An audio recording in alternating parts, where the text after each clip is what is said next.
BBA, BCA, BCom computer కోర్సులో 100% placement లభించే ఏకైక డిగ్రీ కాలేజ్ కూకట్పల్లిలోని I3 degree college 8367215215. Hello English lovers, how are you all doing?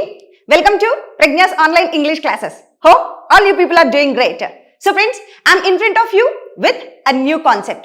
ఈ రోజు ఒక కొత్త కాన్సెప్ట్ తో మీ ముందుకు వచ్చేసాను.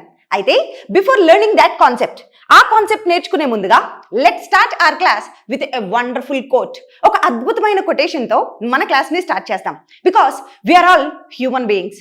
Apps and downs, demotivations, all these are quite common in our lives. మన లైఫ్స్ లో ఇలాంటివన్నీ క్వైట్ కామన్ గా జరుగుతూ ఉండేవి.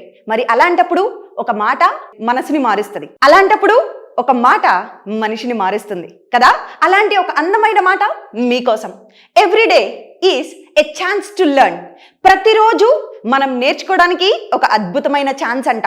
నిన్న మన జీవితంలోంచి వెళ్ళిపోయింది. సో ఈ రోజు, రేపు we have multiple days. So every day is a chance to learn. ప్రతిరోజు కొత్త విషయాలు నేర్చుకోవడానికి, మన స్కిల్స్ ని ఎన్హాన్స్ చేసుకోవడానికి, మనల్ని మనం కొత్తగా ఇంకా అభివృద్ధి చేసుకోవడానికి ప్రతిరోజు ఒక ఛాన్సేనంట. So every day is a chance to learn new things. కొత్త విషయాలు నేర్చుకుంటూ ఉండడానికి, జీవితంలో ముందుకు వెళ్ళడానికి we have many days. Yes, so keeping this in mind, ఈ అద్భుతమైన మాటల్ని మనసులో పెట్టుకొని ఇప్పుడు మనం మన క్లాస్లోకి వెళ్ళిపోదాం. ఈరోజు మన క్లాస్, మన కాంటెంట్ దేని గురించి ఉండబోతోంది అని అంటే, వెనెవర్ వి స్పీక్ లాంగ్వేజ్, మనం భాష మాట్లాడేటప్పుడు ఒక భాషకి అందాన్ని ఇచ్చే కొన్ని వర్డ్స్ ఉంటాయి. ఏంటా వర్డ్స్? వర్బ్స్ నేర్చుకున్నాము, స్ట్రక్చర్స్ నేర్చుకున్నాము, వాటిల్ని సెంటెన్సెస్ మధ్యలో పెడుతున్నాము, కొన్ని సెంటెన్సెస్ అయితే మనం మేక్ చేస్తున్నాము. బట్ వైల్ వి స్పీక్, మాట్లాడుతూ ఉన్న సందర్భంలో మధ్య మధ్యలో కొన్ని పాజెస్ వస్తూ ఉంటాయి.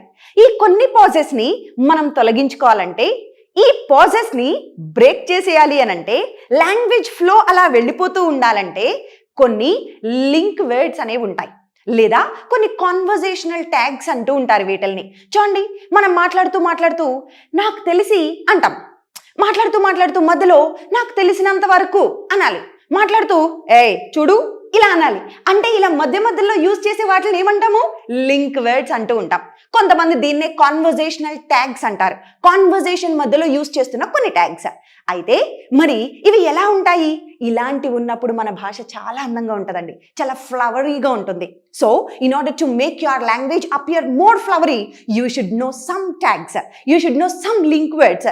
కొన్ని లింక్ వర్డ్స్ అనేవి మనకు తెలియాలి. ఆ లింక్ వర్డ్స్ నేర్పించే ప్రయత్నమే ఈ class. Okay friends, I'm Ujjwala from Pragna Spoken English Institute. Now we are going to start the session. Let's learn some link words. Konni link words నేర్చుకుందాము. The first link word that I have come up for you, మీకోసం నేను తీసుకొచ్చిన మొదటి link word ఏంటి అని అంటే as far as.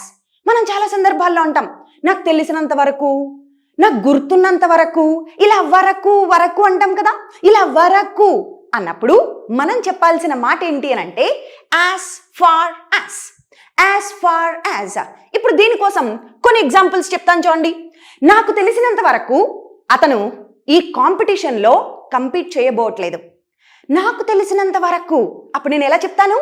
as far as I know he is not going to compete. నాకు తెలిసినంత వరకు అతను కాంపిటీషన్లో పాల్గొనట్లేదు. నెక్స్ట్, నాకు గుర్తున్నంత వరకు నేను ఎప్పుడూ అతన్ని కలిసిందే లేదు. నాకు గుర్తున్నంత వరకు, ఇక్కడ వరకు అంటున్నాను చూడండి. నాకు గుర్తున్నంత వరకు అనడానికి as far as I remember, as far as I remember, I have never met him. నేను ఎప్పుడూ అతన్ని కలిసిందే లేదు. గుర్తున్నంత వరకు, as far as I remember. Next, నాకు తెలిసినంత వరకు, లేకుంటే కొన్ని సందర్భాల్లో మనం చెప్తూ ఉంటాం, this is a wonderful phrase, as far as I am concerned. అంటే నాకు సంబంధించినంత వరకు, నాకు సంబంధించినంత వరకు ఈ క్లైమేట్ చేంజ్ అనేది పూర్తిగా మనిషి చేసిన పనే. అవునా? వాతావరణంలో ఈ మార్పులు, ఇంత దారుణమైన మార్పులు, భూమి ఇట్లా మారిపోవడం, ఇవన్నీ మనిషి పనులు కదా. ఎస్, అప్పుడు నేనేమనాలి? నాకు సంబంధించినంత వరకు. అప్పుడు ఏమంటాను? as far as I am concerned. అతనికి సంబంధించినంత వరకు, as far as he is concerned. So సంబంధించినంత వరకు, as far as I am concerned, climate change is a man-made thing. Climate change అనేది, ఈ ప్రకృతిలో మార్పులు అనేవి మనిషి తీసుకొస్తున్నవే. ఇవంతా డిజాస్టర్స్ అన్ని. సో ఇలా వరకు అన్నప్పుడు as far as చెప్తాం కదా, అర్థమైందా? Now let's see second one. ఇంకొక లింక్ వర్డ్ చూద్దాం. చూడండి, అద్భుతంగా ఉంటాయండి. ఇలాంటివి యూజ్ చేసి మన భాష కనుక ఉంటే your language is going to be very flowery అంటే చాలా అందంగా ఆకట్టుకునేలా ఉంటాయి అన్నమాట. See next one. అన్నట్టు బ్రేక్ఫాస్ట్ చేశారా, అన్నట్టు పోయినసారి వీడియో చూసారా, ఇలా అనాలి మనం. అన్నట్టు అంటూ ఉంటాం మాటల మధ్యలో.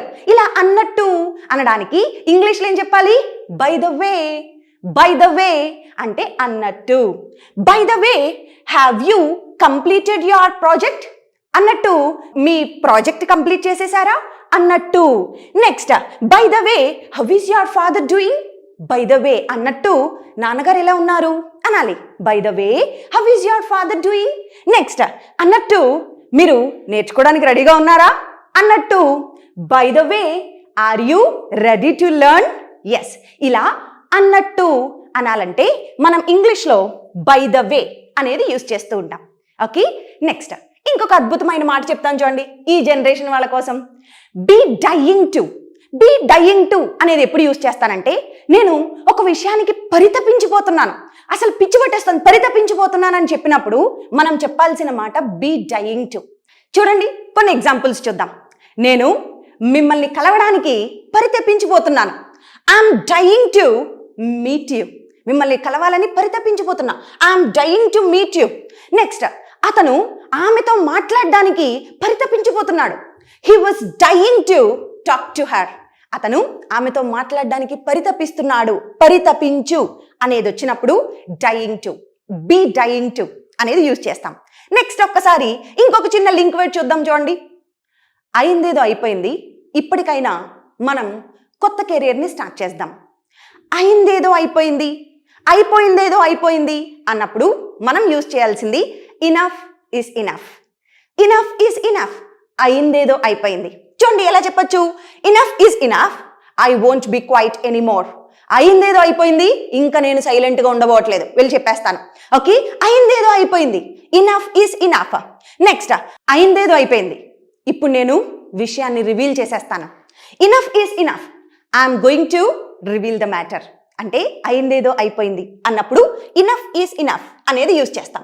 నెక్స్ట్ లింక్ వర్డ్ చూద్దాం. మనం చాలా సందర్భాల్లో నిజానికి, వాస్తవానికి అనే మాటలు అంటూ ఉంటాం.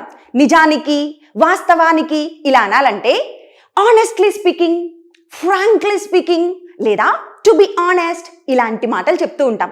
ఎస్, ఒకసారి ఎగ్జాంపుల్స్ చూడండి. Frankly speaking, I didn't understand the concept. నిజంగా చెప్పాలంటే నాకు ఆ కాన్సెప్ట్ ఏం అర్థం కాలేదు. Honestly speaking, he is not a reliable person. వాస్తవానికి మాట్లాడాలంటే అతనేమి అంత నమ్మదగిన పర్సన్ కాదు, ఆధారపడదగిన పర్సన్ కాదు. Next, to be honest, I don't like his attitude. నిజం చెప్పాలంటే నాకు అతని యాటిట్యూడ్ అంటే పెద్దగా నచ్చదు. అంటే నిజానికి, వాస్తవానికి అన్నప్పుడు ఇలా యూజ్ చేస్తాం. నెక్స్ట్, అనుకుంటున్నా అని చెప్పాలి. అప్పుడు ఏమంటామంటే ఐ థింక్ అనేది చెప్తూ ఉంటాం. I think he has failed his exam. అతను తన ఎగ్జామ్ ఫెయిల్ అయిపోయాడు అనుకుంటా. Next, I think they are unhappy with the output. వచ్చిన అవుట్పుట్ని బట్టి వాళ్ళు సంతోషంగా లేరనుకుంటా. అనుకుంటా అనడానికి ఐ థింక్ అనే మాట చెప్తూ ఉంటాం. నెక్స్ట్, ఐఎమ్ గ్లాడ్ అంటే నేను చాలా సంతోషంగా ఉన్నాను, చాలా హ్యాపీగా ఉన్నాను అన్నప్పుడు ఐఎమ్ గ్లాడ్ అనేది చెప్తాను. చూడండి, I'm glad I met you again. నేను మళ్ళా మిమ్మల్ని కలిశాను, నాకు చాలా సంతోషంగా ఉంది. I'm glad that you are watching my video. మీరు నా వీడియో చూస్తున్నారు, నాకు చాలా సంతోషంగా ఉంది. I'm glad you like this presentation. Oh, మీకు ఈ ప్రెజెంటేషన్ నచ్చిందా? ఎస్, నాకు చాలా సంతోషంగా ఉంది, నేను చాలా సంతోషంగా ఉన్నాను అన్నప్పుడు ఐఎమ్ గ్లాడ్ అనేది చెప్తాను. నెక్స్ట్, కొన్ని సందర్భాల్లో చూడండి, చూడు అని ఇలా కన్నెర్ర చేసి చెప్తూ ఉంటాం. అప్పుడు ఏమనాలి అని అంటే లుక్ అని ఎప్పుడు చెప్తామంటే look, I didn't mean to hurt you. నిన్ను హర్ట్ చేయడం నా ఉద్దేశం కాదు. సుమన్ టీవీలో మీ పర్సనల్ అండ్ బిజినెస్ ప్రమోషన్స్ కోసం కింది నెంబర్కి కాంటాక్ట్ చేయండి.